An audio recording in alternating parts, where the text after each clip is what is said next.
అస్సలాము అలైకుం వరహమతుల్లాహి వబర్కాతుహు. సహోదర మహాశయులారా, సహోదరిమనులారా, ఘనత గల పవిత్ర రమజాన్ మాసం ముగియగానే మస్జిద్లన్నీ కూడా విలవిలబోతున్నాయి. ఈ రమజాన్ మాసం రాగానైతే ముస్లిం సమాజం మొత్తం కూడా చాలా ఆనందోత్సవాలతో ఆరాధనల వైపు అడుగులు వేసి అల్లాహ్ను ప్రసన్నం చేసుకునే అటువంటి ప్రయత్నం చేశారు. ఆరాధనల్లో నిమగ్నమయ్యారు, ఉపవాసాలు పాటించారు, రాత్రుల్లో జాగరణలు చేస్తూ ఖురాన్ పారాయణం చేశారు, దాన ధర్మాలు చేశారు.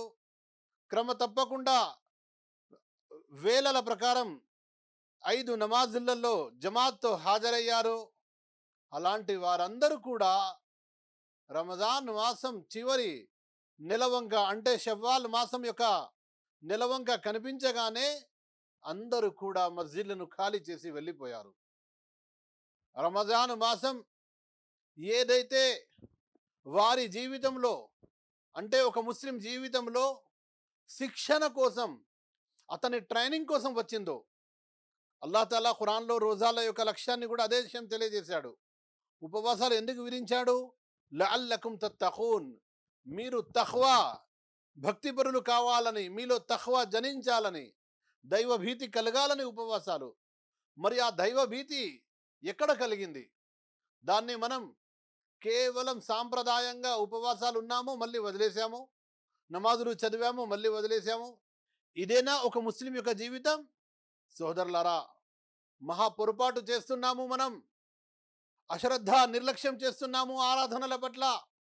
అలా కాకూడదు.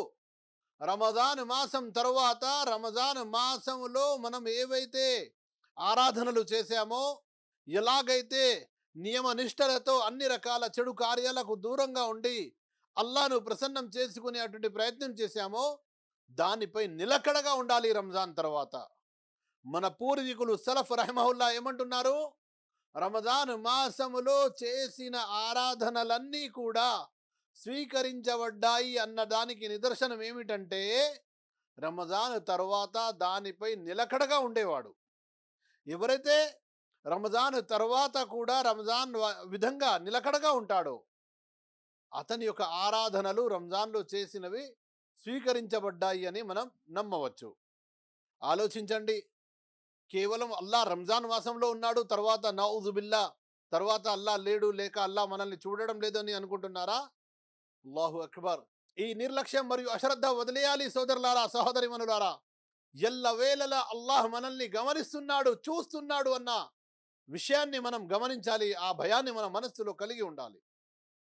రమజాన్ తర్వాత కూడా రంజాన్లో విధంగానే మనం ఆరాధనల పట్ల శ్రద్ధ చూపాలి. నిర్లక్ష్యాన్ని వదిలేయాలి, అశ్రద్ధను వదిలేయాలి. క్రమ తప్పకుండా మన మరణం వచ్చేంత వరకు వాటిపై స్థిరంగా ఉండాలి. అల్లాహ్ మనతో అదే కోరుతున్నాడు. మీకు మరణం వచ్చేంత వరకు ఆరాధనలపై స్థిరంగా ఉండండి. రమజాన్ మాసం ఒక శిక్షణ మాసం, ఒక ట్రైనింగ్ పీరియడ్ లాంటిది. మీరు ఏదైనా కంపెనీలో పనిచేసినప్పుడు ఆ కంపెనీ వాళ్ళు మిమ్మల్ని ఉద్యోగంలో తీసుకొని మీ యొక్క నైపుణ్యతను, మీ యొక్క అర్హతలన్నిటిని గమనించిన తర్వాత మీకు తగిన ఉద్యోగం ఇచ్చి లెటర్ ఇచ్చిన తర్వాత, మీకు జాయినింగ్ లెటర్ ఇచ్చిన తర్వాత కొన్ని రోజులు ట్రైనింగ్ ఇస్తారు మీకు. ప్రతి ఒక్కరికి కూడా, ప్రతి కంపెనీలో. ఆ ట్రైనింగ్ పీరియడ్లో మనం కంపెనీలో ఎలా మెదలాలి, కంపెనీలో ఏ ఏ పనులు ఉంటాయి, కంపెనీ యొక్క అభివృద్ధి కోసం మనం ఎలా పాటుపడాలి, అవన్నీ కూడా మనకు చెప్పడం జరుగుతుంది. తద్వారా మన వ్యక్తిగత జీవితంలో మనకు కలిగే లాభాలేంటి, అవన్నీ కూడా ఆ ట్రైనింగ్ పీరియడ్లో మనకు తెలియజేస్తారు, తెలుసుకుంటాము. ఆ తర్వాత మనకు ఉద్యోగం అనేది స్థిరంగా చేయాల్సిన డేట్ వస్తుంది. ఆ తర్వాత క్రమ తప్పకుండా ఉద్యోగం చేయాల్సిన అవసరం వస్తుంది. ఏ కంపెనీ వానితోనైనా, లేదండి నేను ట్రైనింగ్ చేస్తాను, జాయినింగ్ లెటర్ మీరు నాకు ఇచ్చేశారు కదా, నేను ట్రైనింగ్ చేసిన తర్వాత ఇక ప్రతి నెల జీతం నాకు ఇంటికి పంపించండి, నేను ఇంట్లో ఉంటాను అంటే ఏ కంపెనీ వాడు కూడా ఒప్పుకోడు. ఇది మన అందరికీ తెలిసిన విషయమే. మరి నిర్లక్ష్యం ఈ ధర్మ విషయంలో ఎలా సోదరులారా? కనీస ఈ అవగాహన మనకు ఈ ధర్మ విషయంలో ఎందుకు రావడం లేదు?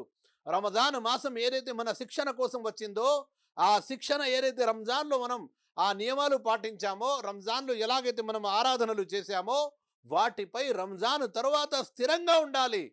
ఇదే అసలైన లక్ష్యం. దానిపైనే ఎవరైతే స్థిరంగా ఉంటారో వారు రంజాన్ ద్వారా ప్రయోజనం పొందిన వారవుతారు. ఎవరైతే వాటిని కేవలం రంజాన్ నిలవంక కనిపించగానే ప్రారంభించి షవ్వాల్ నిలవంక కనిపించగానే ఎవరైతే వదిలేస్తారో, పండుగ నమాజులు చాలా అట్టహాసంగా సంతోషంగా చదివేసి ఇక అయిపోయింది మేము పండుగ చేసుకున్నామని అనుకుంటారో, వారు చాలా అంటే చాలా పొరపాటులో ఉన్నారు. ఎవరైతే మస్జిద్లు చూడకుండా, ఈరోజు చూడండి, చాలా హాస్యాస్పదమైన విషయం ఏమిటంటే, సోషల్ మీడియాలో కూడా మరియు కొన్ని చోట్ల మస్జిద్ల వద్ద కూడా బయట ప్రకటనలు కనిపిస్తున్నాయి. మా ముస్లిం సహోదరులు తప్పిపోయారు చాలామంది, నెల రోజులు మాతో పాటు ప్రతి నెల రోజులు మాతో పాటు 5 సార్లు నమాజ్ చదివి తరావీ నమాజుల్లో ఉంటూ ఉపవాసాలు ఉంటూ మాతో ఎల్లప్పుడూ కలిసి ఉండేవారు, మాతో ఈరోజు తప్పిపోయారు, దయచేసి వారిని మీరు ఎక్కడైనా చూస్తే తీసుకొచ్చి మస్జిద్లో వదిలేయండి అని కొన్ని ప్రకటనలు మనం సోషల్ మీడియాలో చూస్తున్నాము. ఇది ఎంత హాస్యాస్పదమైన విషయం, మన కోసం మన తోటి సోదరులు ఈ రకంగా చేయడం అంటే. కాబట్టి సోదరులారా, జ్ఞానమున్న అటువంటి ప్రతి ముస్లిం కూడా ఆరాధనలను కేవలం అలసిపోయే ఆరాధనలు చేయకూడదు. రమజాన్లో మనం అలసిపోయే ఆరాధనలు చేశాము, తర్వాత వదిలేసినట్లయితే అవి మనల్ని నష్టంలో పడవేస్తాయి. మనం స్థిరంగా ఉండాలి ఆరాధనల పట్ల. ఇస్తిఖామత్ అనేది, నిలకడగా అనేది దీన్నే అంటారు. ఎవరైతే నిలకడగా ఉంటారో, ఎవరైతే వాటిని స్థిరంగా పాటిస్తారో వారే సాఫల్యం చెందుతారు, వారి యొక్క ఆరాధనలు స్వీకరించబడ్డాయని మనం నమ్మవచ్చు. కనుక సోదరులారా, రండి, రంజాన్ తరువాత కూడా రంజాన్లో ఎలాగైతే నియమనిష్టతో ఉపవాసాలు ఉంటూ ఆరాధనలు చేస్తూ ఖురాన్ చదువుతూ నఫిల్ నమాజులు చదువుతూ అల్లాను ప్రసన్నం చేసుకునే ప్రయత్నం చేశామో, అలాగే రంజాన్ తరువాత కూడా ఉండాలి. ముఖ్యంగా షవ్వాల్ మాసం యొక్క ఉపవాసాల గురించి మానవ మహోపకారి ముహమ్మద్ సల్లల్లాహు అలైహి వసల్లం వారేమంటున్నారు, ఎవరైతే రమజాన్ మాసం యొక్క ఉపవాసాలు ఉండి 30 రోజులు లేక 29 రోజులు, ఆ తర్వాత షవ్వాల్ మాసం యొక్క 6 రోజుల ఉపవాసాలు ఎవరైతే ఉంటారో వారికి సంపూర్ణంగా 1 సంవత్సరం యొక్క పుణ్యాలు ఇవ్వడం జరుగుతుంది అని తెలియజేశారు. కాబట్టి షవ్వాల్ మాసం అనేది ప్రారంభమైపోయింది. కాబట్టి వాటి ఆ గడువు దాదాపు ఇంకా 23 లేక 24 రోజులు మాత్రమే ఉంది. కనుక షవ్వాల్ మాసం యొక్క ఉపవాసాలు కూడా ఉండాలి.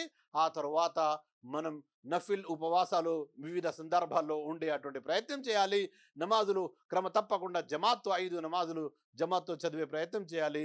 స్త్రీలు ఇళ్లలో నమాజులు క్రమ తప్పకుండా చదవాలి. అదేవిధంగా ఇతర ఆరాధనల్లో కూడా రంజాన్లో ఎలాగైతే మనం ముందుగా ఉత్సాహంగా ముందడుగేసామో ఆరాధనల్లో, అలాగే మిగతా జీవితంలో కూడా మిగతా సమయాల్లో కూడా అలా ముందడుగేయాలి ఉత్సాహంగా ప్రతి విషయంలో. అప్పుడే మనం సాఫల్యం చెందే వారిలో చేరవచ్చు, అప్పుడే మనకు మోక్షం లభిస్తుంది అని మనం ఊహించవచ్చు. అల్లాహ్తో దువా, మనల్ని సన్మార్గంపై స్థిరంగా మరణం వరకు అల్లాహ్ కాపాడాలని. అస్సలాము అలైకుం వరహమతుల్లాహి వబరకాతు.